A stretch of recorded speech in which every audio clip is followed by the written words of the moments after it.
Man, I love that intro. That's great. Hello, everyone. Welcome, welcome, welcome.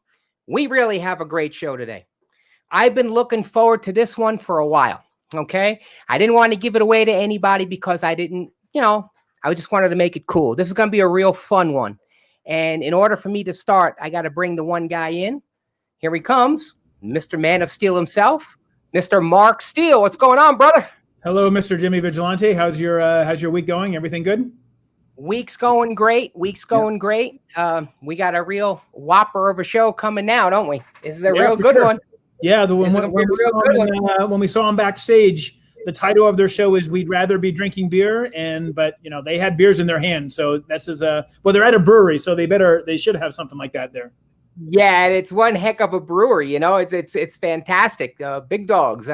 But before we get to that, I just want to let everybody know that Mark and I, coming down the road, hasn't been set up yet. We were thinking about doing something, giving back to all our viewers, because our viewers have been phenomenal. Okay, we've been the second season. We didn't think it was going to go this great.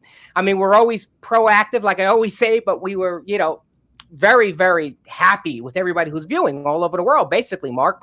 And we're going to be doing some type of giveaways coming up. We're going to set up like a little game for you guys, maybe some trivia stuff. That's coming down the road.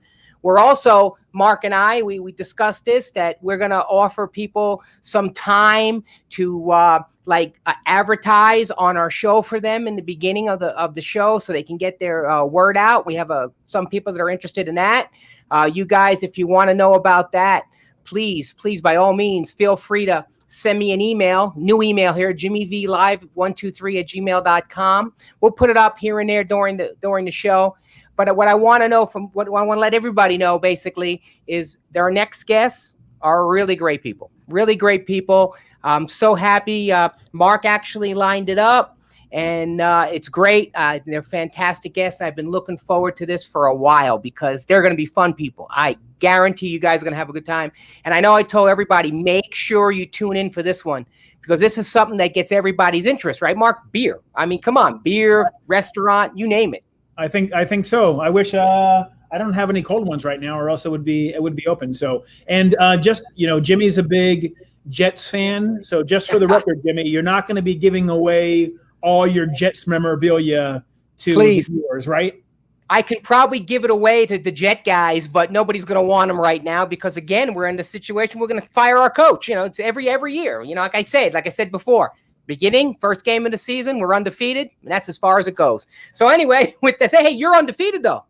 Your team. Bears are undefeated, yes. Yeah, it's great. And they're legitimately undefeated. So it's a big difference between those teams. But anyway, further ado, I'm going to bring out two people that are phenomenal. Here they are, Amanda and Josh. Look at these guys already. What's going on here? We're backstage still. Look, they've already.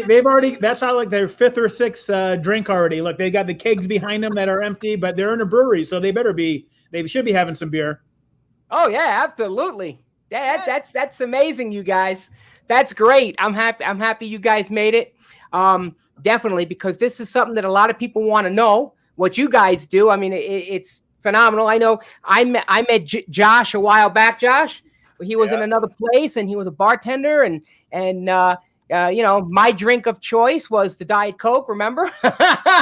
Yeah, right. Diet Coke and a Miller Lite for the missus, I remember. Yeah, and now I've graduated to a Mountain Dew, see? But that's okay because I don't know if it was you or something because I know you were into all the craft beers and stuff, and I think you said, we could make a drink with the Mountain Dew, add a little vodka Dew or something. I remember those days, Yeah, he was very resilient on that, so that's pretty cool, man. So how you guys doing?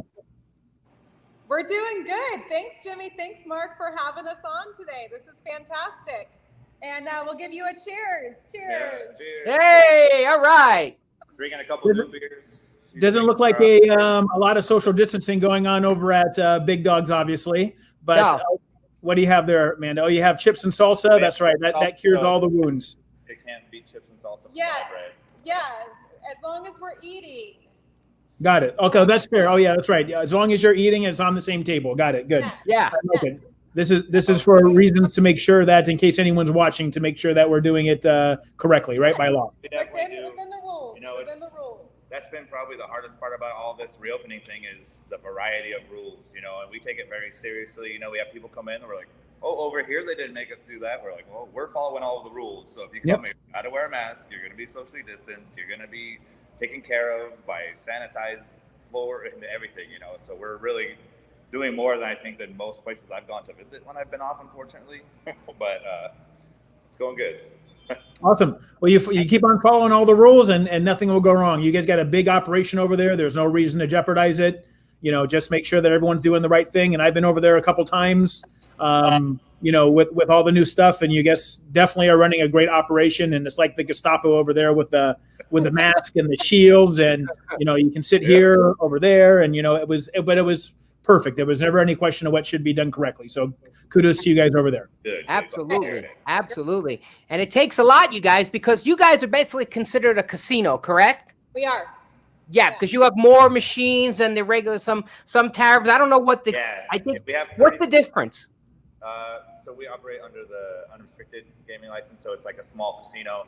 So yeah, most other ones operate under a tavern. So that's 15 machines, most the smaller taverns and pubs and things like that. But yeah, we have 35 machines available, which it's nice to have all of those back because those definitely pay the bills, a big chunk of it, so. Yeah. Thankfully, right. Enough to let us start putting stuff back in the bar. All right. Well, let's start off. Tell us, we've talked about it. Tell us a little bit about Big Dogs. Tell us what both of your titles are, and give us a little synopsis of Big Dogs in general. We got a lot of people watching from all over the world, and this is one of many pitches to come. But start us off and give us your position and what Big Dogs is. All right. Thanks, Mark. So my name is Amanda. I'm the lead brewer here at Big Dogs Brewing Company. I've been with the company for about 5 years. So I spend all of my time in the brewery, and I have a great brewing team, and we basically collaborate on our brews. We have our cores that we do. Our core beer is Las Vegas Craft Lager, an American style lager. That's probably our #1 seller in the state, followed by Peace, Love, and Hoppiness, which is our pale ale, and that's probably our #1 seller in the can. And then we have Underbite Double IPA. That's my personal recipe, my very first commercial recipe that I came out with almost 5 years ago. And thanks, Josh. And yeah, then we have Black Lab Stout and Dirty Dog IPA, which is our core IPA, and Tailwagger Hefeweizen. So that's our wheat beer. And then we do a lot of seasonals throughout the year. So Josh and I are both drinking seasonals right now. This is, even though it doesn't feel like it right now in Las Vegas, we are approaching the fall, and this is our Vienna Lager. So nice. We like to brew this beer around Oktoberfest time, and in a normal, wonderful, non-COVID year, Oktoberfest would actually be going on right now in Munich, Germany, and probably celebrated all over the world. So we brew this beer in honor of Oktoberfest, and it's a fantastic beer, easy drinking, 5.5% ABV. It has a strong malt backbone, slight hop bitterness, but the hop bitterness is more to balance the maltiness of this beer. It's clear, crisp. It has a really nice copper color, easy drinking, wonderful for fall. And Josh is drinking one of our seasonals that is probably one of our most asked for seasonals, but it is so time consuming that we really try not to give into making it, and we did give into making it. It is Cucumber Lime Las Vegas Lager. So in this batch of beer, we bought 200 of the English cucumbers, peeled them all, chopped them all, and put them into this batch of beer, post-fermentation in the bright tank, added some lime juice, Cucumber Lime Las Vegas Lager, light, refreshing, and because it's still getting into the upper 90s and hundreds, it's a perfect beer even for this time of year. It's very, very refreshing. Like, you should definitely, if you like any of those flavors, you should come try this beer before it's gone again, because they hate So, it. Amanda, would you call both of those beers patio crushers, what you guys are drinking? Complete patio crushers. So Cucumber Lime Lager, it's at 5% alcohol, easy drinking 5.5%. So these are going to be, I'm going to keep probably both of these. Well, especially this one comes in packaged cans. And this is actually one that I'll probably hold on to for several months for snowmobiling season in Utah in the wintertime. And that's going to go in my backpack. in the actual Camelback, huh? In the whole thing? That's what I'm going to be snowmobiling and drinking Vienna Lager. Awesome. I got 2 questions for you, Amanda. Yeah. First one, even Josh, did you guys go crazy over this beer when it came out? The alien beer? I'm a big alien guy. So that's one thing. I'm going to say no. And then the second thing, Amanda, how did you get into being the brewer? How did that come about? So it started actually when I got into food and beverage, which was in my early 20s.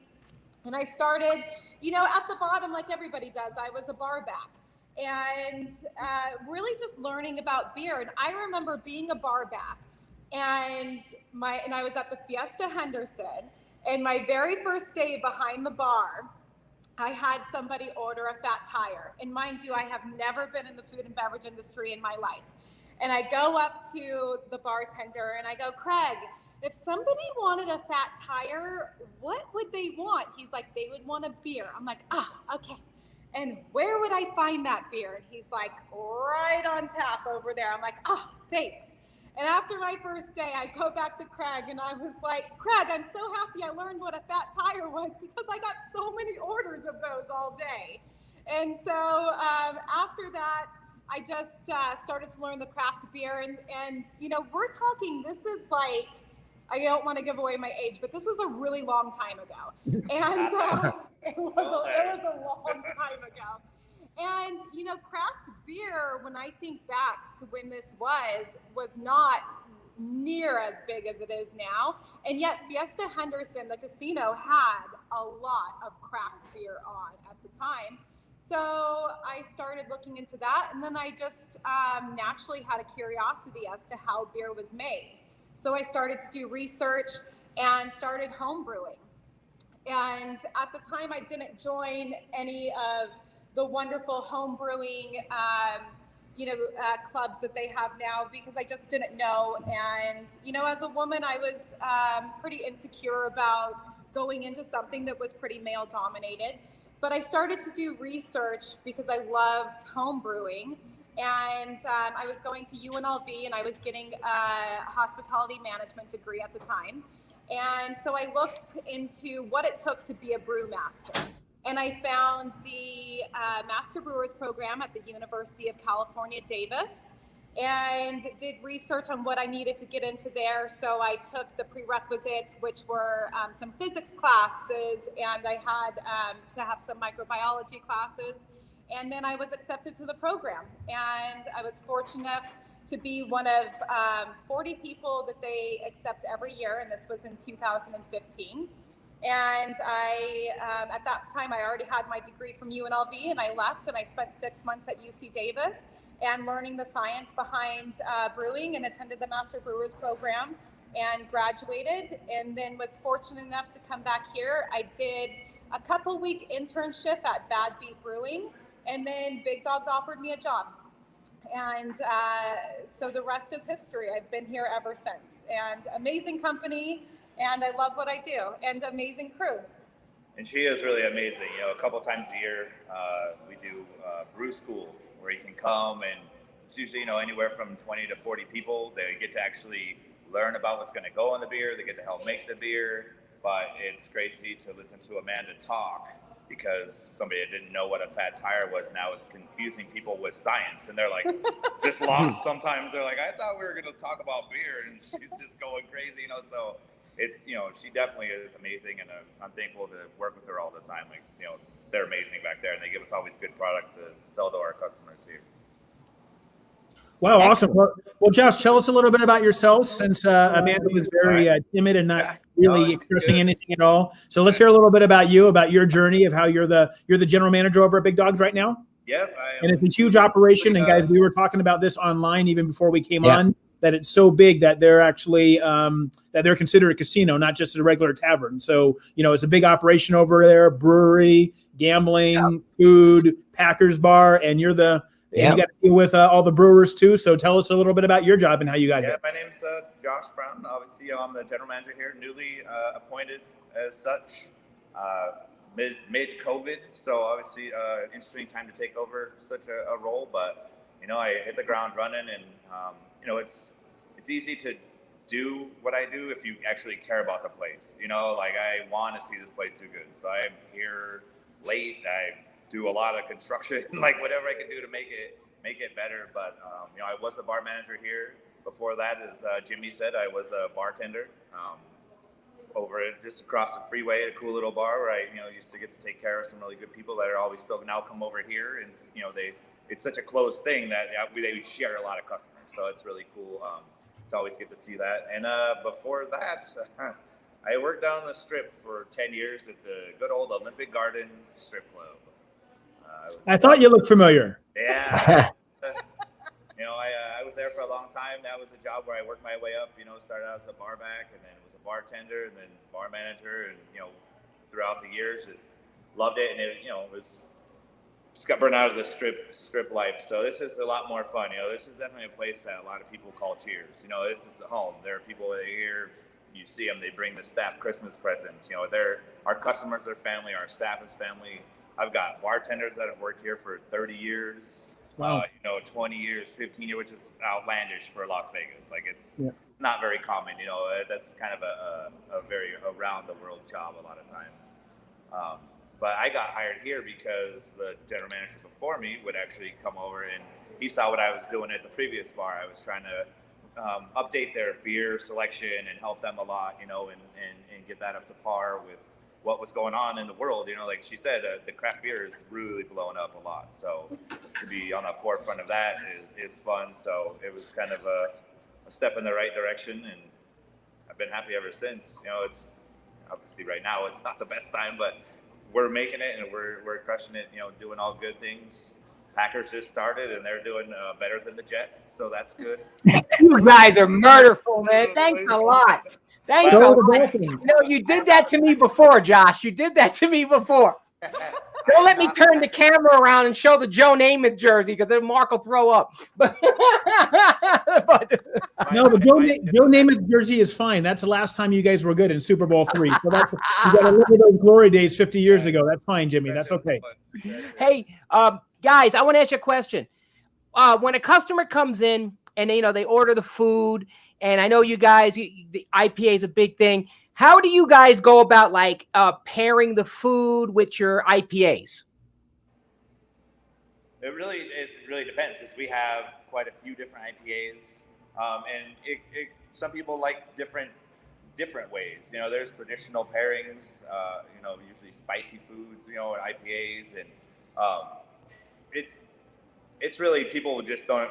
Most people that come here are here for the food, and they just want what they know. So people ask for, do you have a Bud Light? And we're like, no, I mean we do, but we make our own here, so you can have this one instead. And most people drink what they want. Sometimes we'll suggest pairing, but it's not too often. And Jimmy, IPAs used to mean something so specific, and now there is such a broad range of IPAs. So we've got Underbite, the double IPA. So on that one, it is a very typical West Coast IPA. So you have bitterness in that IPA, along with some notes of some pine and a little bit of pineapple and some grapefruit notes, right? So then you go to the New England IPAs now.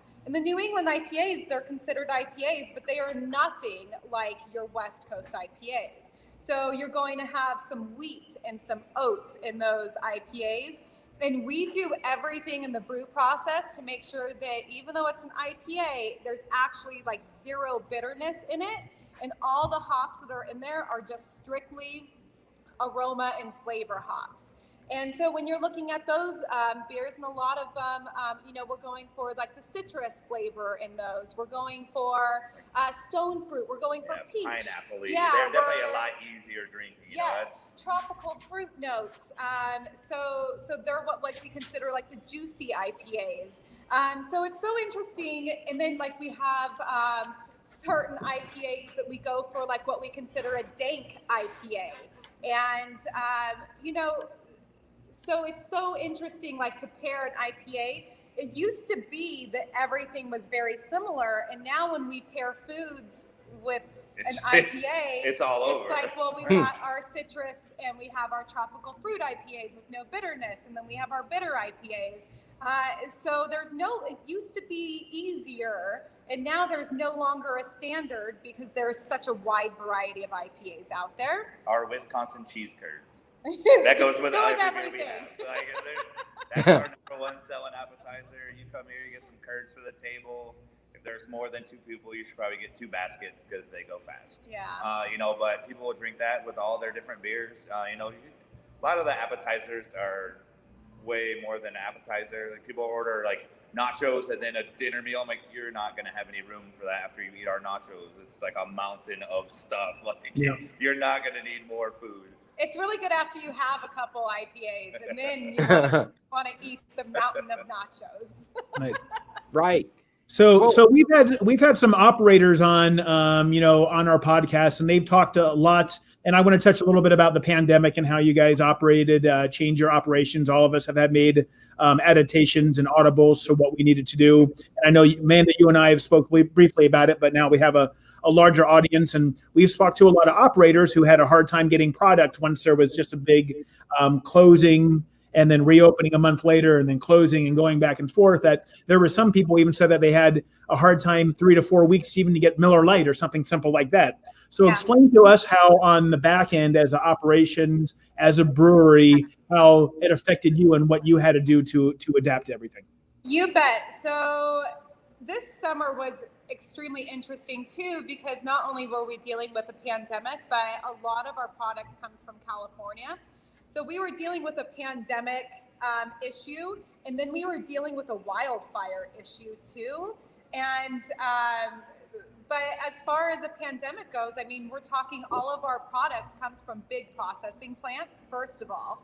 Mm-hmm. And so, when processing plants were being closed down, so all of our grain, if there was an infection in a processing plant, a lot of places were closing down. So when we were ordering grain and we were ordering our malt, we really didn't know what kind of time frame we were looking at getting it.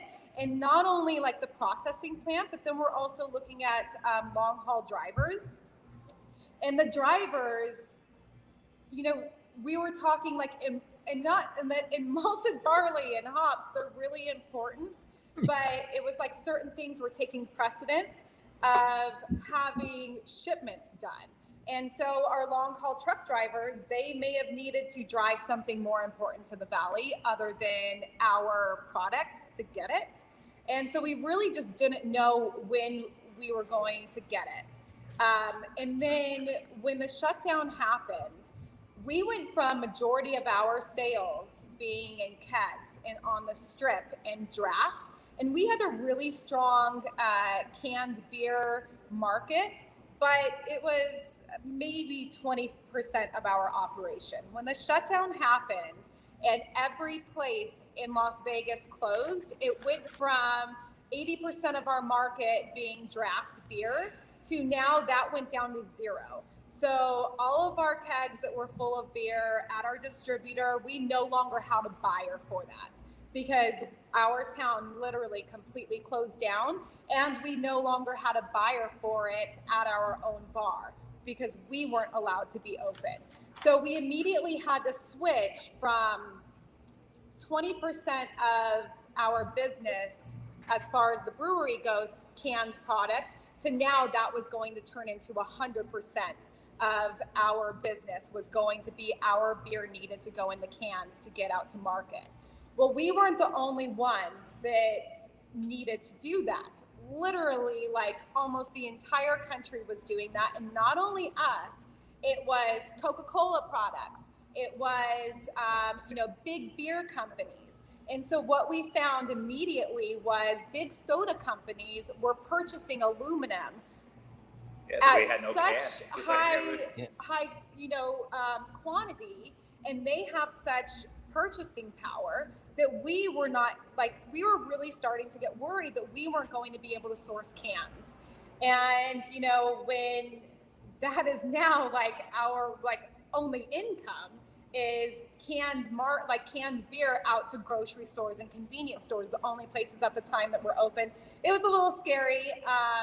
And so it was us sourcing our cans from anybody that we could get them from, and just trying to get them trucked in. It was a very, very interesting time.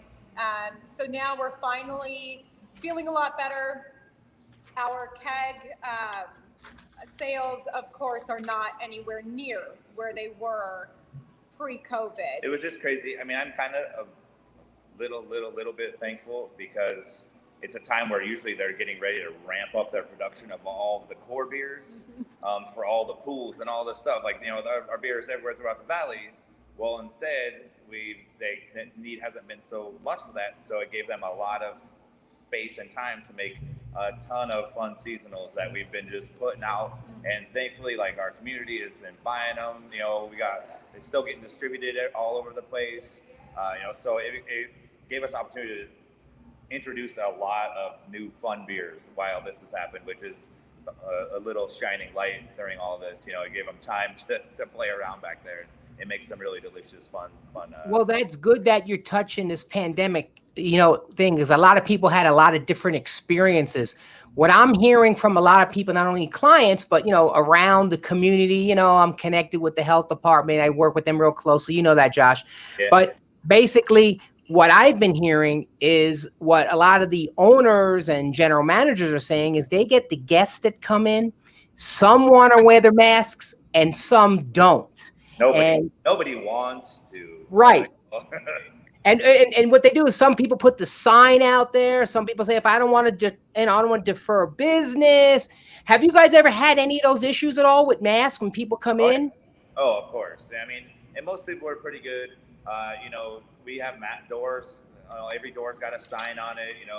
Mask entry. We got signs all throughout the building because when you come in, you sit down, you can have, you take your mask off at the table when you have food and drinks. But if you get up to go to the bathroom, you got to make sure you have your mask on. And people will forget. It's still weird. I've seen people run back to me, they're like, oh, I forgot my mask, So, but then you'll get the people come in, it's like, oh, it's my freedom to not. I'm like, well, it's your freedom to go somewhere else then, because we don't want to get shut down. And, we have masks. If you literally have to wear it while you go sit down at a table. I got to wear it for 8 or 9 hours a day. So, right. You crying to me about having to wear your mask for 5 minutes really is on deaf ears. Almost. No, I'm with you. And you know what? Trust me, I know. Well, it's funny you guys, are talking about that because people, people are done with it. You know what I mean? People say they're over it now, whatever they feel. One good bit of news, because I hear things, but today, I don't know if you guys are aware of it, at 4:00, I believe, the governor's supposed to speak. And he's supposed to lift some restrictions on, it's supposed to be more people are allowed into the different areas. Some people say he may touch the bars and taverns, which we all know what happened with that from the beginning. And then everybody smiles on that one, right? We don't touch that, but we know what happened with that one. And then the second thing is, he's going to hit some sports stuff, which everybody has their own feeling about that too. But anyway, no matter how you feel about it, today he's supposed to come out and maybe make it more capacity, go up from 50 higher. And everybody's hoping for that because everybody's business is going to pick up. You know what I mean? So that's supposed to be today at 4. So we'll stay tuned for that one. You know what I mean? Our 50% business though is because of the 6-foot distance. We separated. I literally went through with a tape measure and we moved tables and chairs and we put stuff in our warehouse. And we did a lot of work, me and a couple of our guys, when it was closed. Because when this first hit, we closed down, and then we survived for months just doing curbside. We really ramped up that. We made a bunch of stuff available. You could buy beer. You could buy our Bloody Mary kits. We hand make our Bloody Marys here. We're making margarita kits. Yeah, margarita kits. Yeah. So it was a complete different business than we were used to. We're used to packed. you know, and speaking of it, like the Packer games, usually this place is standing room only, chaos, wall to wall, and you can't be. You can't, you know, and we got a little pushback, and I'm like, I'm sorry, like we can't do that, you know, like trust me, we want to. It's not that we're like we don't want to do that anymore. We miss the chaos. And you're talking about it's good chaos, though. I mean, you have good people come in. I'll tell you one thing. I remember that it was a little bit back in the day, but you know, when we were able to go out a lot, the wife and I, when the kids were smaller, we get somebody. But I remember that we went to Big Dogs, and I told the wife, I says, "Look, it's a Green Bay Packer game. You're not going to be able to." She goes, "Oh, don't worry about it. Let's go." She walked in, and I said, "I told you so." She couldn't believe it. You guys do get a lot of people over there for the Green Bay Packers, you know, and that's fantastic. You know, it's great, and I'm good going. You know, do you guys get a lot of business like that for the Knights too? Yeah, it was pretty good, and oddly enough, you know, we did get a lot of questions. Are you guys going to be a Raiders bar now? And that's a big no. We still appreciate having a local team. You know, obviously we have the game on. If they're not playing the Packers, the Raiders game will be on in here more than likely. You know, and even that for that Monday Night Football game, it was pretty good, like a good crowd in here. So it's been awkward, but it's been good. You know, we're as busy as we can be. So with the distancing, you know, so I'm interested to see what he has to say about, you know, letting a couple more people show up, because I mean, we're socially distanced tables. That's as many people as we can have, you know, unless he says, hey, now you can have 8 people to a table instead of 6, you know, that'll be, you know, that'll make it a little bit better, because, you know, we have to turn away, and I've turned away a couple of large parties because we had one, and I'm like, okay, you guys, you know, I know it's hard, but you have to sit at different tables, and you can't really be up and mingling and going back and forth, because if somebody walks in and they see just a big chaos of people, that looks bad on us, especially if it's an inspector or somebody, you know. So you guys got to sit at whoever you sit down with is who you're partying with for your party. And it didn't work out, so we decided to not really do large parties right now. You know, like, we're sorry, but we want to, but it's not worth losing our business. You know, it's not worth us getting in trouble. I got one thing to say. Don't expect a lot of business this Thursday night, though, because the Jets are on. Okay, so I'm not going to say to myself, okay, so don't expect a lot of business. You may have to really promote something. 2-0-3. Hey, at least you might not be 0. And I know, you know, you're talking about the way you adapted your business, and that's awesome. And I know that you guys done some virtual beer events too, right? So you can actually kind of taste and talk like this in the comfort of your own home. You guys want to speak for that? Do you have one coming up this weekend, or was it last weekend? No, we do have one coming up next month. Yeah. Oh, next month. Okay. So Dave and Mahoney, they're 107.5 local radio station, morning DJs, and they're just so much fun to be around. And they helped us host our, what was it? I don't know, it was Summerfest. Summerfest? He's loving happiness. Yeah. Summerfest. People were locked in their house fest. That's what it was. The COVID fest. I think we did it in May. You know, this year's been like a time warp for me. I don't even know what day or month or anything. But yeah, I'm pretty sure it's almost October. Yeah. Yeah, I know. But it was a great time. It was so much fun. So yeah, we did a virtual beer fest with them, and it was amazing. And we are doing another one for Oktoberfest, October 17th. So from 2 to 4, virtual fest, and we're putting together a specialty beer package that will be available. And if you purchase the beer package, you can pick it up on the Northwest at our side. We'll also have the beer package available on the South side in Henderson at Corey's Fine Wine. And yeah, it's such a good time. And those 2 DJs host it, and we always have a good time. Dave from the brewery, man, he like shaved his beard, shaved his mustache, every shaved his head. little commercial break, he came back with something else missing. You're like, what is happening? Yeah. It was fun. Something looks different about this guy. Obviously, it's not as fun as our normal fest that we usually do 4 huge parking lot festivals a year, you know, and there's I see that. Huge stage, and, you know, 50 beers on tap outside and 35 still in here, and, you know, we missed that. So we're just trying to bring something, you know. People are like, when are you guys going to do a festival? I'm like, whenever we're allowed. Like, Right. them. Trust us. Like, it's not like we don't. You're not the ones holding back. Yeah, we're No. like, yeah, we decided that we're Not open. at all. And I got to share something which I think Josh may remember this story. Okay. Do you guys remember when they had the beer fest in what was that? The one in Summerlin. What was it? The village over there. You know what I'm talking about in Summerlin a couple years ago? Is it like Bears? Tivoli. You remember that a couple years ago? I don't know if you guys remember that. That was an experience of my life, okay? Because not set up the way you guys do things, okay? But I remember seeing they had the dogfish, like I guess it was like a little mobile truck, right? The dogfish one. And instead of draining like the used beer, they had these big bowls, okay?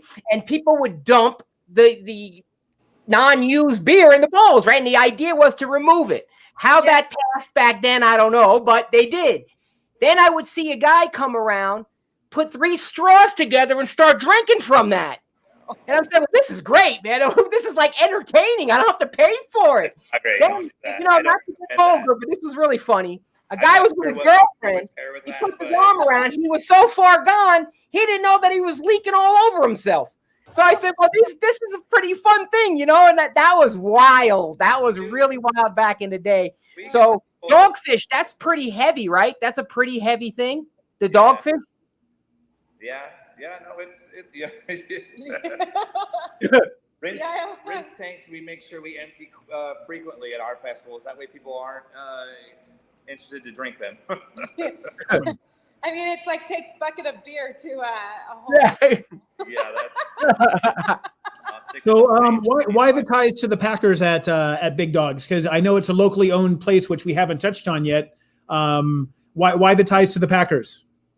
So our owner, they're all from Wisconsin, Tom Wiesner. He moved out here and helped really create all this stuff, but he played for the Wisconsin Badgers.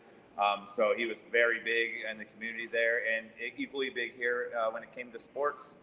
He helped develop UNLV's sports program. Every year we go out, we present the Tom Wiesner Award of Athletic Excellence still at UNLV. So it's that tie. It's a Wisconsin bar, it's a Wisconsin family. So we always try to do that. It's always been. We have the Badgers on, and we have always the Packers. So in college days, and then we also UNLV nights.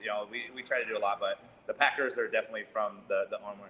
His name was Tom Big Dog Wiesner. That was his tagline. So it really didn't even have anything to do with dogs necessarily, more than that was just his nickname. But we had adopted that over the years and really just ran with it. And Tom Wiesner really was the driving force in getting Wisconsin to play UNLV for years and years. And as a matter of fact, behind Sam Boyd Stadium, the street back there is Wiesner Way. Wow. Yeah, so we haven't spoken about as yet. well as beer history in the town. There's one thing we haven't spoke about yet. What about your kitchen? What about the food you guys have? Come on, let's hear about that. I don't know what you're talking about. No, our kitchen, we got our executive chef, Sergio. He's been doing this for a long time. He's worked for the company since it started. Over 30 years, he's been back there. And, we used to have more locations. We did reel them all back in. This is the only one we have now. We got anything from your good traditional cheese curds, nachos, our little starters. But then you get some grandma's pot roast, or on the weekends, we got walleye weekends going on right now. We used to have walleye all the time, but we did reduce our menu a little bit during the pandemic. Can't have so much of the variety right now. But, people come here and they're like, you guys have walleye? Because that's a huge Midwest fish. And it comes out and it is huge. It's a big piece of fish. So people are really excited when they get that. Burgers, build your own burgers. Our pizza is really underrated, I think, for what we got going on. Our pizza is phenomenal. Get it curbside, you got to come in, and that's what we just kept it going. And we have a brunch going on we didn't we decided to just keep that going. Like plenty of restaurants have the curbside thing. We didn't have that. That wasn't an option for us before the pandemic, but it went so well and it kept us afloat so long that we just added that. Now you can inside, outside, curbside, wherever you want. We got our patio seating outside. It's dog friendly, so a lot of people like to come bring their dogs. Of course, we gotta to share that. We do ambiance music a couple nights a week out there. Which is it's fun. Just a little guy and his guitar. I love that ambient music behind. Yeah. I caught that. Come on, I caught that. So our salads are really sought after. People fall in love with these things, and that's the hard part about changing anything on the menu here. Sergio likes to freshen it up every now and then, but people have been coming here for a long time. So you got rid of my salad. I'm like, that was 15 years ago. We don't have that anymore. It's okay, but we freshen it up every couple years or so. Just go through and maybe freshen up a couple fun new items and drop some stuff that maybe is not really moving too much anymore. Our big dog salad is that's awesome. Huge. That's a salad you will eat and then you're full and it still looks like you didn't eat any salad. It's one of those. Yeah, that's a big salad. Amanda, tell us, you're a part of the networking group, right? The society, the Pink Boot Society. Can you tell us a little bit about that? Because I think that's extremely interesting for any aspiring brewers out there that are listening. Absolutely. So I'm the local Las Vegas chapter leader of the Pink Boot Society. So it's women in the craft beer industry, or in the beer industry. And we actually just recently opened it up to women in the fermented beverage industry. Because what we were finding is a lot of women may have started in brewing and then went into kombucha or cider. And so we just broadened who we are. And we're a nonprofit, and we raise money for scholarships for women to further their education and so that they can be competitive in the industry is what it is. I love it. We didn't have a Las Vegas chapter. I've been a member of the national chapter since I got into brewing over 5 years ago. And then almost 2 years ago, so at the beginning of the year, two years ago, we decided that it was time that the Las Vegas community was growing big enough and we had enough women in our local area to start our own chapter.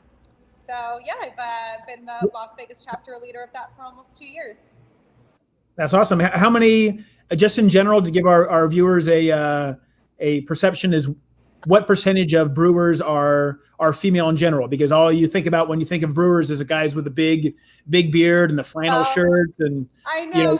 Right now it really is still less than 10% are brewers. Okay. In the industry, though, our percentage is a lot higher because we do have women in marketing and finance and other areas of brewing that are part of the Pink Boots. But as far as like brewers, brewmasters, we're still a pretty low percentage. And that's the good thing about the Pink Boot Society is we're there to let women know that if they have an interest in this, they're not alone, that they don't have to feel intimidated. They can come in and talk with us, and we can help guide their education and help guide their careers. And I just know that over time we're going to expand those numbers. And honestly, when I got into this, I had no idea that the numbers were that low. I really had no idea.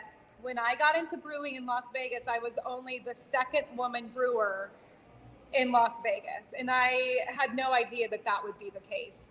Awesome. I didn't realize I would be, breaking down any boundaries or anything. And yet I have. And just really trying to, tell women that it's okay to have an interest in it. And, education is important. And there should definitely be more women in it, because I know with my studies of wine and alcohol that they say that females have a better taste and smell sensation than us guys. So we need to get more women in there to make some better beer. Yes. I love pushing beer. So many girls, they think they have to stay to a more girly drink, and I'm like, well, try this. You might like beer. You don't have to like, a hardcore IPA or a hardcore like light, like Miller Light. Some people don't. There's thousands of beer. There's beer that tastes like dessert. We drank a beer yesterday and it was like a smoothie. Like it was just. I mean, there's something for everyone in the beer world now. Not like when we turned 21. There was like 3 choices. Yeah. What kind of beers would you suggest for our younger viewers that are entry level beer drinkers? Because we all know. I mean, or Amanda, there's all kinds of range of beers, just for like what Jess was talking about, from different tastes to different styles, with a lot of hops, with not a lot of hops. What kind of styles would you suggest for entry level or females who want to start to drink beer? Okay, so that's like such a hard question. Because she's a hophead. Well, so this is an interesting story. Really, when I remember this like it was yesterday. I was 25 years old, and I'm like embarrassed because I am like old enough to where this shouldn't be embarrassing because it was a long time ago. But I go to Yard House. It just opened up at Town Square. So if you look up when that opened up, you can probably tell how old I am. So it just a couple weeks ago. It just opened up a couple weeks ago, Amanda. Amanda, if you feel old, just add the 2 numbers together, and that's your age. That's all. Yes. It always works for me.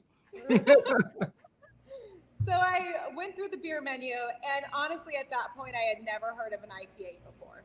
And so I ordered Stone IPA, and it was the original Stone IPA, which they don't even, they may make it, they just don't distribute like the original anymore. And I ordered it, and the server goes, "Are you sure you want that beer?" And I'm like, "I don't know what you're talking about. You need it." "Yes, I'm sure I want that beer." And now I realize, because it was an IPA, she assumed I would not like it. And I remember taking my first sip of this beer and thinking, this is the best beer I've ever had in my life. And I opened that menu up again, and I memorized the name of that beer because I was going to look for an IPA everywhere that I went. And honestly, before that, the crazy thing is I was drinking Hefeweizens, I was drinking Belgian wit beers, I was drinking your Blue Moons. And that was the first beer that really just kind of blew my mind. And it turns out now that I realize that is a beer that a lot of people say that you have to acquire a taste for. And I never had to acquire a taste for it. It was right from the beginning.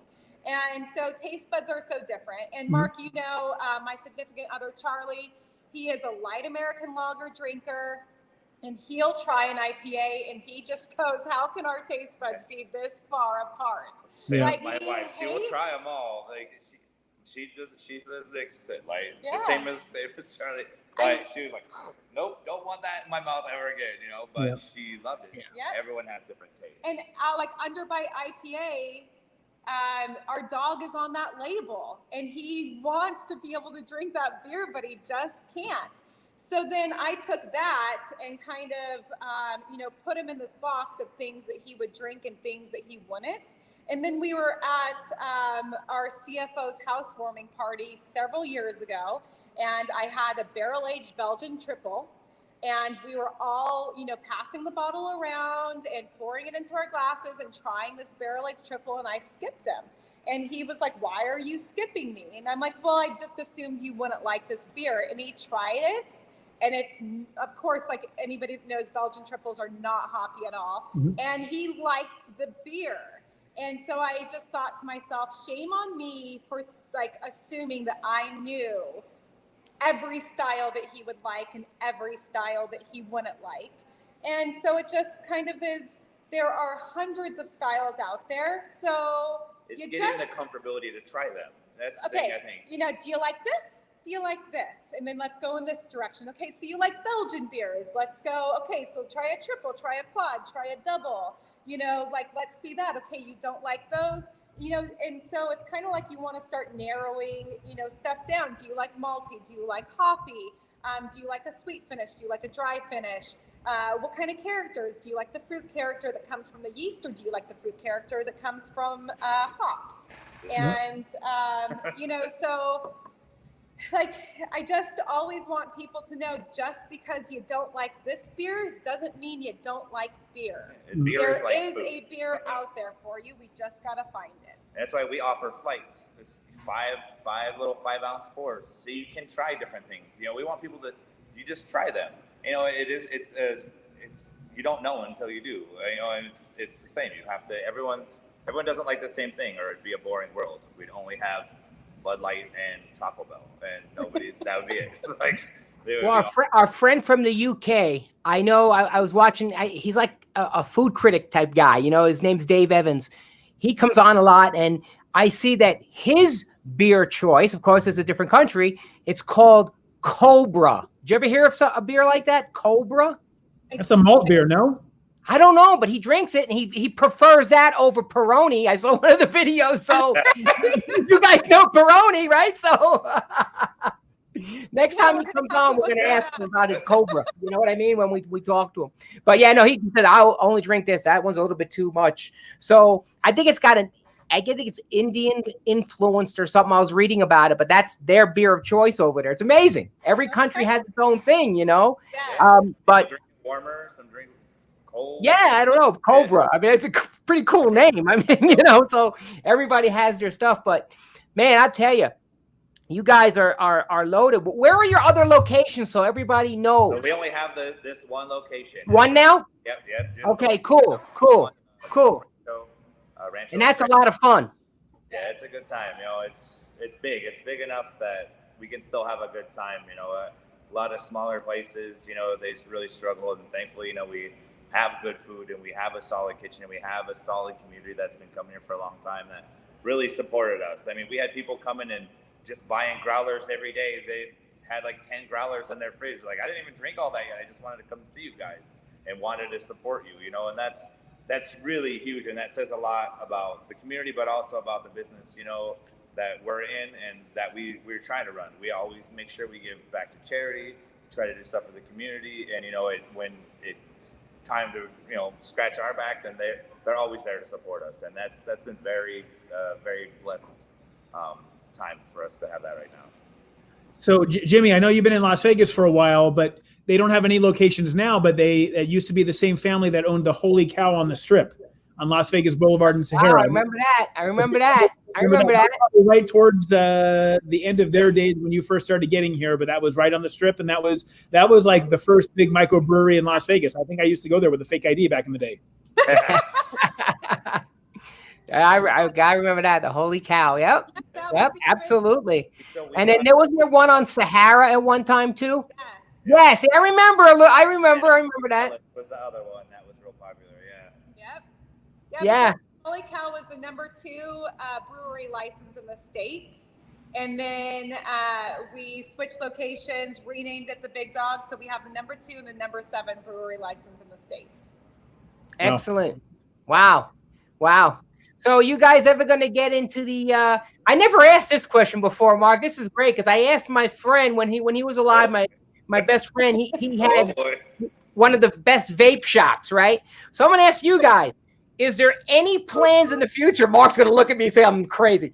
Is there any plans in the future to have marijuana-influenced beer legally?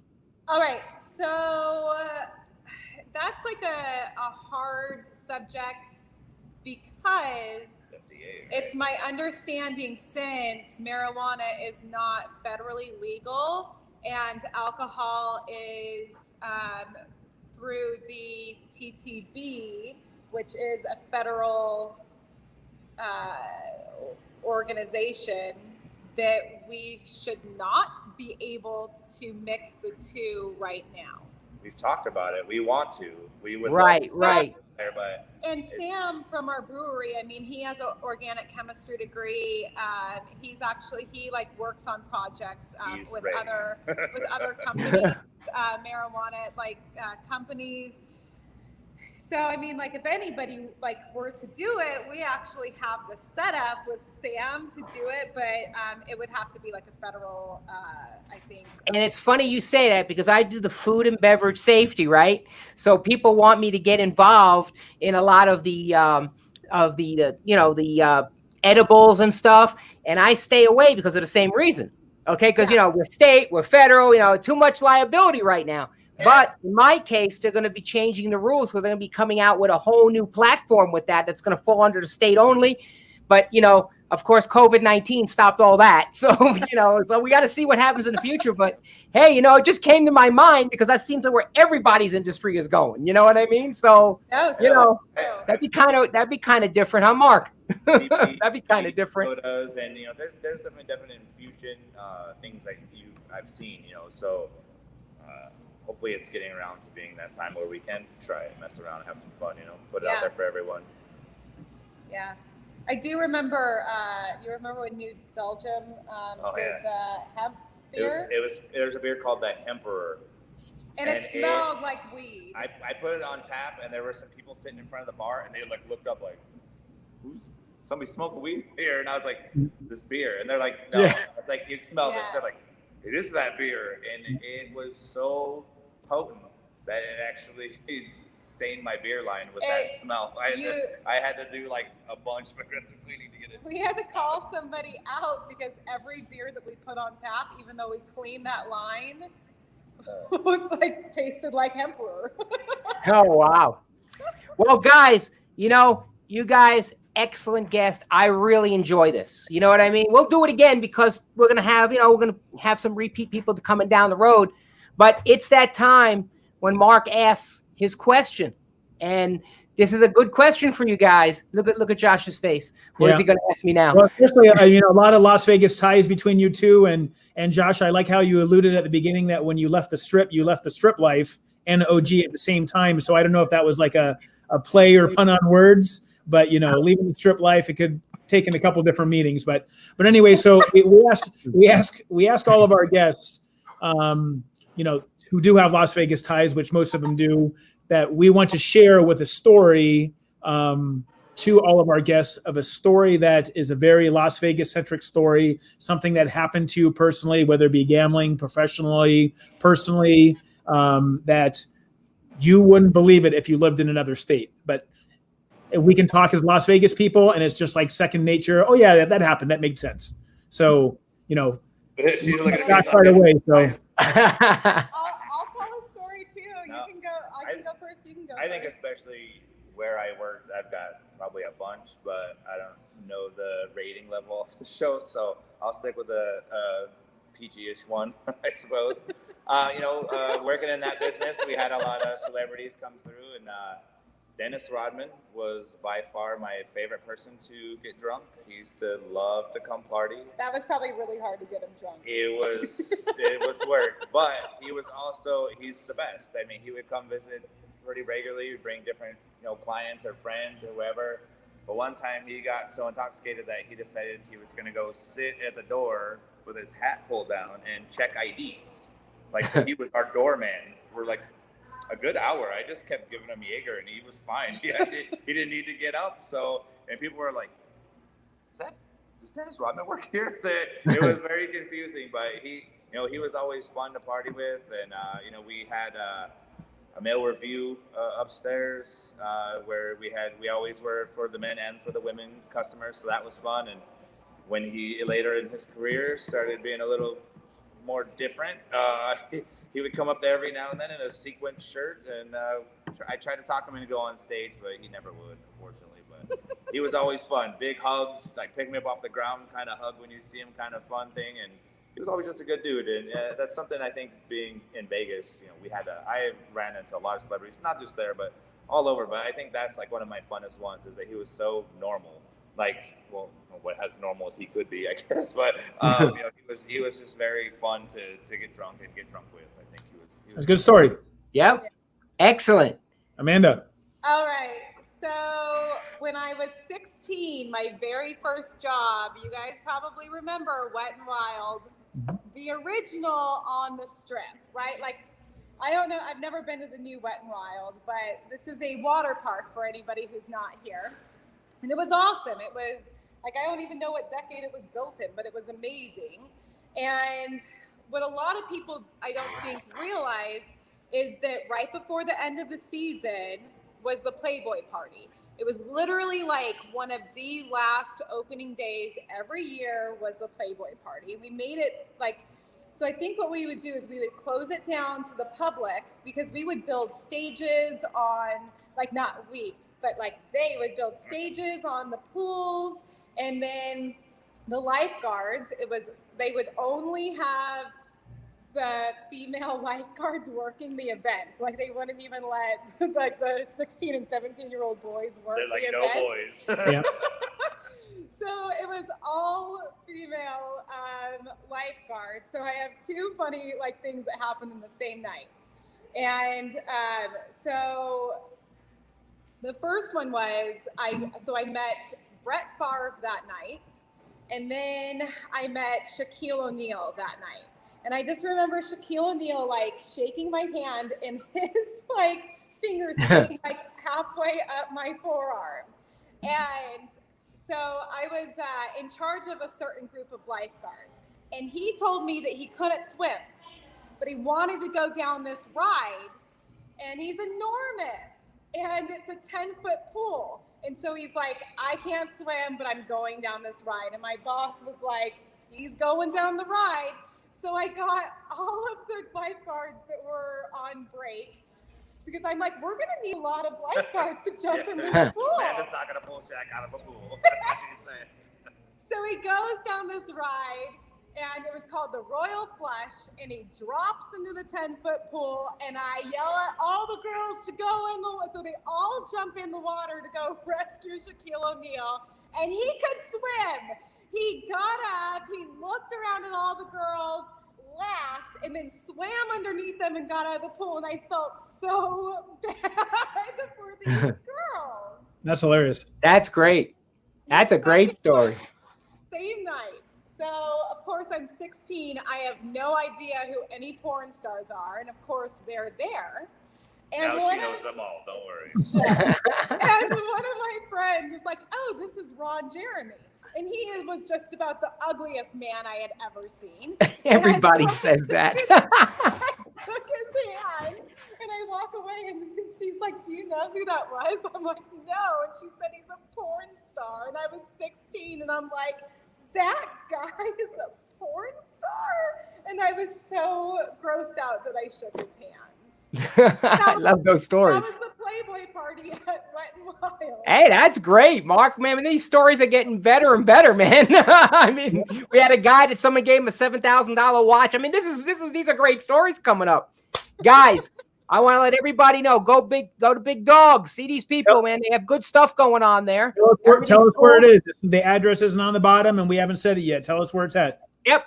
Down. It's 4543 North Rancho Drive, Rancho and Craig, right around there.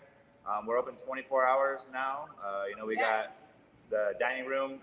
We got breakfast, so you can come down for breakfast. We got pancakes, are phenomenal. French toast. It's real good.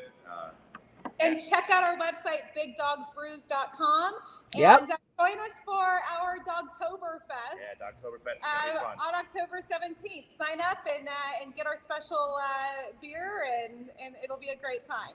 Yes, great people over there. Great people over there. You got nothing negative over there. Good people. So, guys, thank you very much. I mean, this was fantastic. Really appreciate you guys coming on. You. Hey, thanks, Mark. All right, guys, you take care. You too. All right, see you soon. Bye-bye. Great, man. Great people. Yep. Great people. That was great. We'll do our next week. I'm not going to tell anybody. We're just going to let them wait because it's going to be another good one. And Mark, anything crazy going on next week or anything new? Anything happening?